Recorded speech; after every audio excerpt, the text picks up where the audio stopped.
మరణానంతరం ఏమవుతాం అనే దానికన్నా ఆ క్షణంలో ఎట్లా ఉన్నామో తెలుసుకోవడం ఉత్తమం అన్నాడు బుద్ధుడు. అంటే ఈ జీవితం వెనుకనున్న సత్యాన్ని తెలుసుకోమని. కానీ ప్రజలు ఆ విషయానికి దృష్టి మరల్చరు, శ్రద్ధ చూపరు, చెవిన వినరు. ఎంతకీ ప్రజల దృష్టి, ఆసక్తి, శ్రద్ధ అంతా ఎప్పుడో ఎక్కడో ఏం కాబోతుందో అనే దానిపైనే ఆలోచన, ఆందోళన, అశాంతి. దృష్టి అంతా ఎప్పుడో ఎక్కడో ఏదో తటస్థపడుతుందనే దాని మీద, స్వర్గ నరకాల మీద, పునర్జన్మ మీద. దానికి కారణం అసలు సత్యాన్ని విస్మరించి మాయని, నిగూఢత్వాన్ని కోరటం.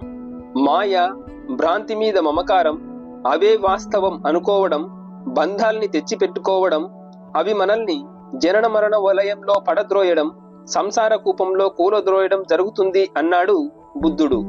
ఆ విషయాన్నే భ్రాంతి నుంచి దృష్టి మరల్చు, విమోచనకై వెదకు అన్నారు రమణ భగవానుడు.